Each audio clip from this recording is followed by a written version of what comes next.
I want to be entertained when you broadcast a game. When you're used to breaking a team down, breaking film down, breaking a study down, breaking down your wide receivers, learning where does my wide receiver like the ball, where's he going to come out of his break. When you're doing that like Tom Brady, like just think Michigan, 4 years in Michigan, 21 years in the NFL, that's 25 years. Damn. Guys, I want to talk to you about Tom Brady. Of all the jobs I thought he would take or do post-playing career, broadcaster was not one of them. I never thought that was a role that he'd be interested in. I always assumed owner. I always assumed, something like that, or something bigger even, like non-football related. In the world of business. But this from the NFL on Fox. We are pleased to announce that immediately following his playing career, 7-time Super Bowl champion Tom Brady will be joining us at Fox Sports as our lead analyst. So whenever that playing career is over, and whether that's next year, 2 years from now, 3 years from now, Tom Brady will ink a 10-year, $370 million contract. So before we get into that, first I have to give credit to Maz, because actually I said it in a group text. I gave you credit, but it was actually Maz that said that. Maz said that he was going to actually be on the desk somewhere when he finished, and I told Maz he was crazy. I said, you look at Tom Brady, you look at a John Elway type, not a guy that's going to be on TV doing analyst work. I see him owning a team. So Maz, I apologize. No apologize. You're 100% right about that. Here's a bigger question, and we'll start with that, Ryan. I phrase this to you.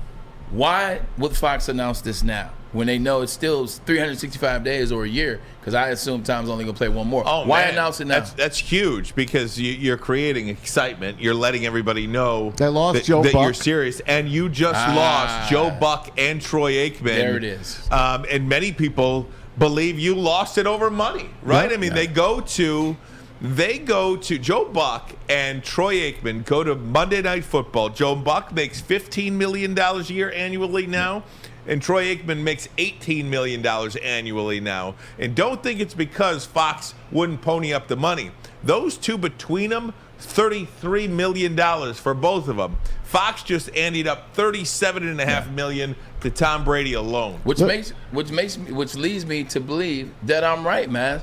They didn't pay those guys because they're not worth it. Troy Aikman and Joe Buck aren't worth it. Yes, they are. I'm not sold. That's okay. I'm not sold on Buck. To each his own, man. Or Aikman.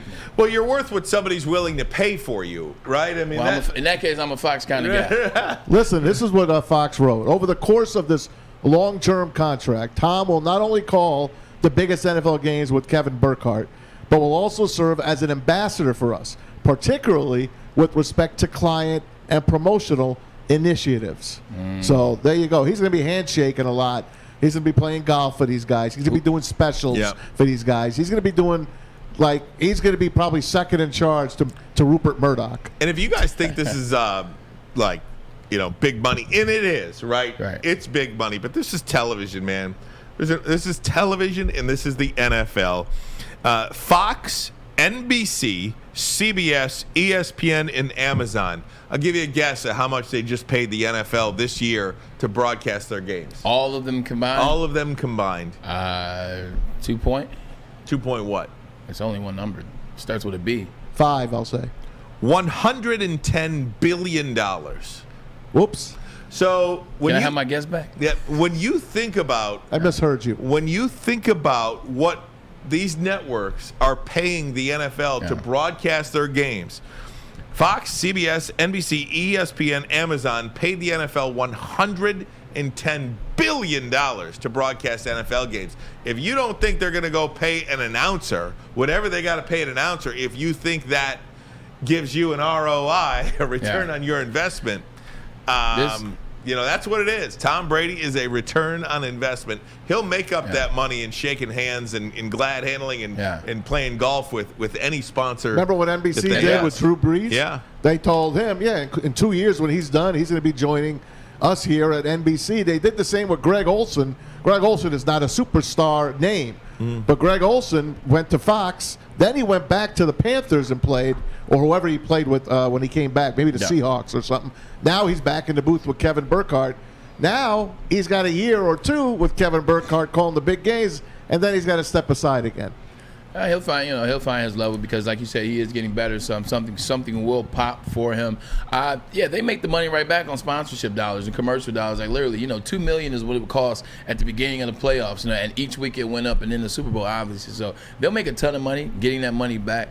But this is just what you see from quarterbacks, and the reason why Tom, joined the Analyst broadcast with Fox is because quarterbacks spend so much of their career, whether it starts in high school and then obviously in the college ranks, and then you get to the NFL, they do so much preparation for games. Like, they're the guys that are always there. Quarterbacks get there early.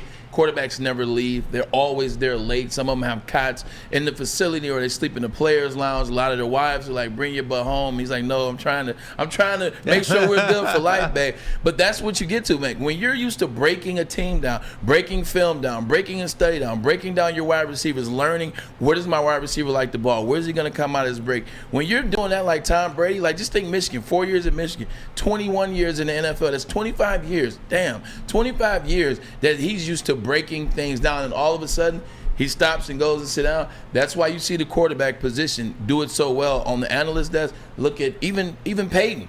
Peyton said, "I got to do something." Now he's doing the Mannings broadcast. How much money can they get? The Manning cast. How much money can they get out of ESPN now? I think you look at these contracts. The verdict's you got not to say out. to yourself, absolutely.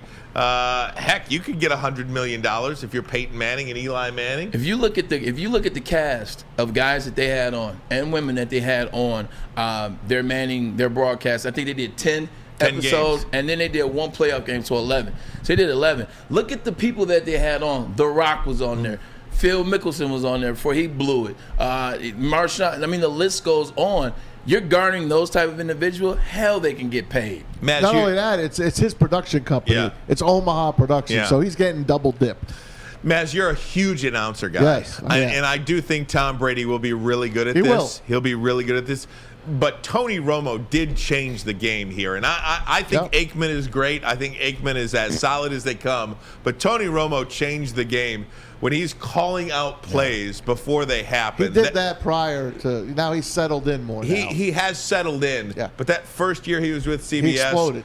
Totally changed the game. Yep, he changed the game. I'm a fan of Tony Romo's big time. I love him as a quarterback. I love him as an analyst. I love Troy Aikman as an analyst. A lot of people think Buck and him put you to sleep. To me, they just mean big game. I love them. They say less. I'm a Pat Summerall guy. Yeah. By the way, happy heavenly birthday to Pat Summerall Get today. out of here. He's the best ever to have a microphone in front of him. Best ever. He said the least. Yeah. He said the most. All in the same words. Braylon, this is a great question. GW the kid. It's a pretty good question.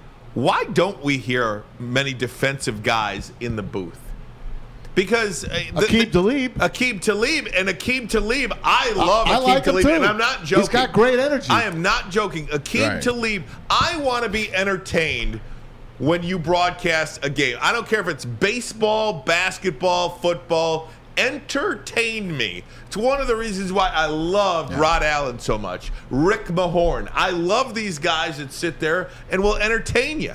We don't get a lot of that right now. Aqib Talib not only is insightful, but the way in which he broadcasts a game entertains me. Why don't we see many defensive players actually in the booth doing play-by-play? It seems like all quarterbacks and offensive guys. First time I heard this question, so I'm coming off the cuff. So if it doesn't sound especially great right now, I'm going to work on this answer for the future.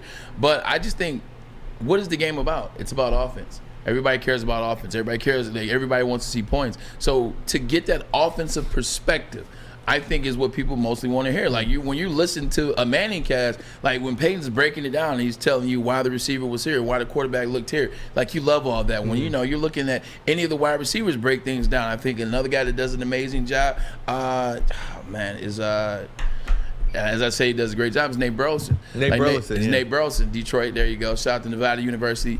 But it's that offensive perspective that you want to hear from running backs. Like, what are you saying on the offense side? With defense, it's kind of straightforward. Now, I don't want to undermine what they do on defense because it is precise. You got to learn some things, and you got to do your homework to know what guys like Tom Brady and Drew Brees are going to do against you. But on defense, see quarterback, hit quarterback.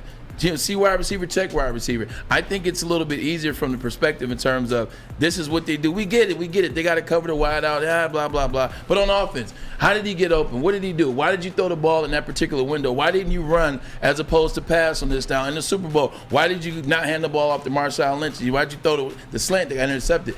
I think the offensive perspective is more interesting to people versus defense. Back in the day, the great Dick Enberg, Central Michigan, fire up chips, love him. Yeah. One of the best ever to do it. He had Merlin Olsen next to him, one of the greatest defensive players to ever play the game. They were on TV for 30 years together. So there are some great defensive guys that are out there. But look what happened. Jerry Benson names Chris Spielman. He was great when he did games. He did a terrific job. Absolutely true. He was very good. It took, but that's one. Like, look what happens when you hire these guys. Here's Charles Woodson. There goes Charles Woodson. Here's Ray Lewis. There goes Ray Lewis because they're not good. You know why? From the offensive perspective, we know the defense. I can tell you what the defense is going to do. I can tell you what the defense is expecting to do against us in each situation. So from an offensive guy, especially a quarterback, he can tell you offense and defense. You don't need both. But a defensive player, he struggles to tell you defense and offense.